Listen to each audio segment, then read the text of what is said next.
마가복음 12장. 예수께서 그들에게 비유로 말씀하기 시작하셨다. 어떤 사람이 포도원을 일구어서 울타리를 치고 포도즙을 짜는 확을 파고 망대를 세웠다. 그리고 그것을 농부들에게 세로 주고 멀리 떠났다. 때가 되어서 주인은 농부들에게서 포도원 소출의 얼마를 받으려고 한 종을 농부들에게 보냈다. 그런데 그들은 그 종을 잡아서 때리고 빈손으로 돌려보냈다. 주인이 다시 다른 종을 농부들에게 보냈다. 그랬더니 그들은 그 종의 머리를 때리고 그를 능욕하였다. 주인이 또 다른 종을 농부들에게 보냈더니 그들은 그 종을 죽였다. 그래서 또 다른 종을 많이 보냈는데 더러는 때리고 더러는 죽였다. 이제 그 주인에게는 단 한 사람, 곧 사랑하는 아들이 남아 있었다. 마지막으로 그 아들을 그들에게 보내며 말하기를 그들이 내 아들이야 존중하겠지 하였다. 그러나 그 농부들은 서로 말하였다. 이 사람은 상속자다. 그를 죽여버리자. 그러면 유산은 우리의 차지가 될 것이다. 그러면서 그들은 그를 잡아서 죽이고 포도원 바깥에다가 내던졌다. 그러니 포도원 주인이 어떻게 하겠느냐? 그는 와서 농부들을 죽이고 포도원을 다른 사람들에게 줄 것이다. 너희는 성경에서 이런 말씀도 읽어보지 못하였느냐?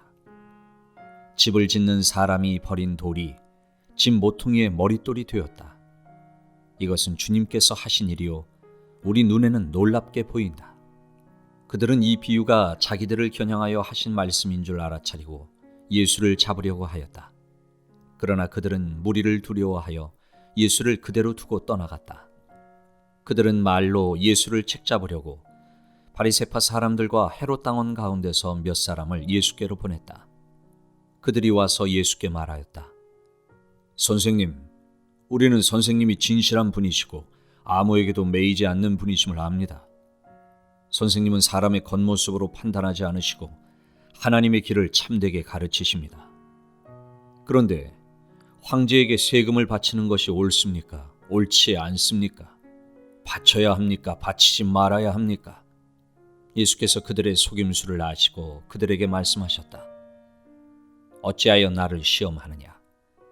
데나리온 한 잎을 가져다가 나에게 보여보아라.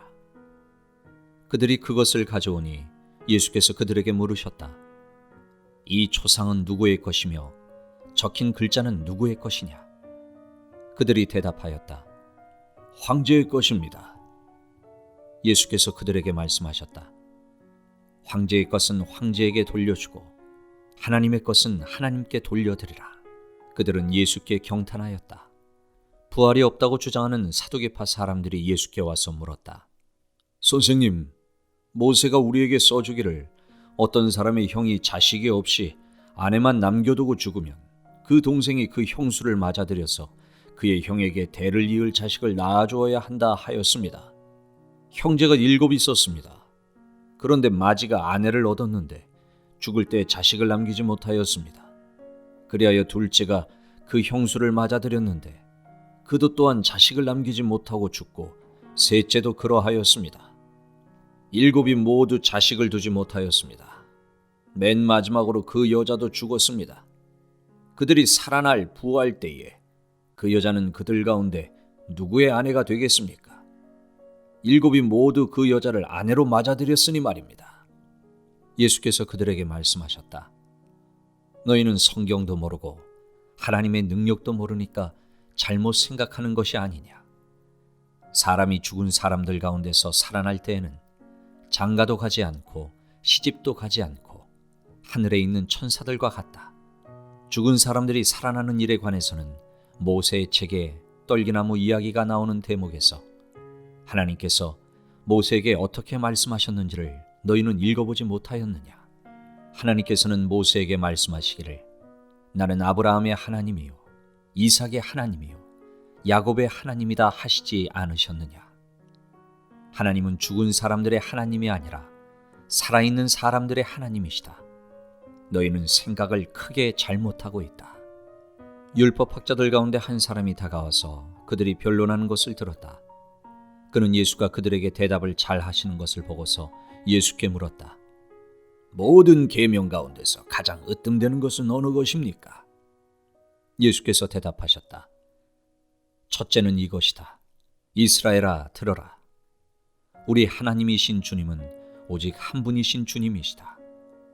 내 마음을 다하고 내 목숨을 다하고 내 뜻을 다하고 내 힘을 다하여 너의 하나님이신 주님을 사랑하여라. 둘째는 이것이다. 내 이웃을 내 몸같이 사랑하여라. 이 계명보다 더 큰 계명은 없다. 그러자 율법학자가 예수께 말하였다. 선생님, 옳은 말씀입니다.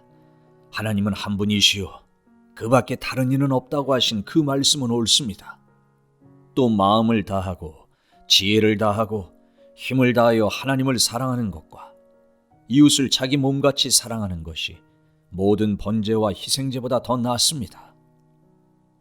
예수께서는 그가 슬기롭게 대답하는 것을 보시고 그에게 말씀하셨다. 너는 하나님의 나라에서 멀리 있지 않다. 그 뒤에는 감히 예수께 더 묻는 사람이 없었다. 예수께서 성전에서 가르치실 때에 이렇게 말씀하셨다. 어찌하여 율법학자들은 그리스도가 다윗의 자손이라고 하느냐? 다윗이 성령의 감동을 받아서 친히 이렇게 말하였다. 주님께서 내 주께 말씀하셨다. 내가 내 원수를 네 발 아래에 굴복시킬 때까지 너는 내 오른쪽에 앉아 있어라. 다윗 스스로가 그를 주라고 불렀는데 어떻게 그가 다윗의 자손이 되겠느냐? 많은 무리가 예수의 말씀을 기쁘게 들었다. 예수께서 가르치시면서 이렇게 말씀하셨다. 율법학자들을 조심하여라.